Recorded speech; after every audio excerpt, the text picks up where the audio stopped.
આજે તો હું પોગી ગઈ હતી મામાના ઘરે અને રાતના મામાના ઘરના દ્રશ્યો છે જ્યાં અમે લોકો બધા બેઠીને રસોઈ બનાવે છે અને આપણી મોર્નિંગ થઈ ગઈ હતી આજે મામાના ઘરે.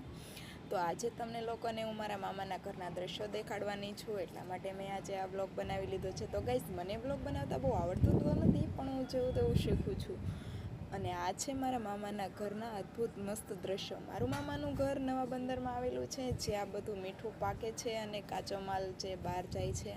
તો જુઓ, તમે જોઈ શકો છો, આ કેરા છે અને મીઠાના ઢગલા છે. બહુ જ મસ્ત નજારો છે અને એકદમ કુલિંગ વાતાવરણ છે આજનું. જુઓ તમે, બહુ જ મસ્ત છે. આ જુઓ, આ છે મીઠાનો ઢગલો.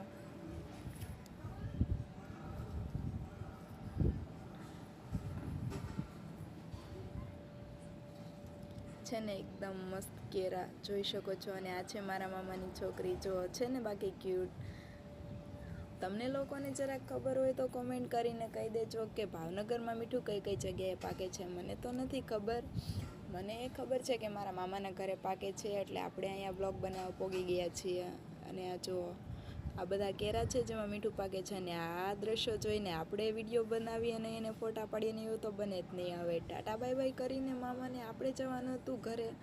તો આ મારા મામાના ઘરે છે ને ગાઈઝ, આપણને ઘરે જવા માટે કે આવવા માટે વાહનો બહુ મળે નહીં, કારણ કે અહીંયા વસ્તી ઓછી છે. એટલા માટે અમારે લોકોને અહીંની જે માલની ભરેલી ગાડી હોય એમાં ઘરે જવું પડે છે. તો અમે ત્રણેયમાં દીકરી બેસી ગયા હતા ગાડીમાં અને અમે જઈએ છીએ. જુઓ તમે. અને આ છે ઓયસરી, જ્યાં મીઠું એકદમ મસ્ત ફ્રેશ અને ક્લીન થાય છે.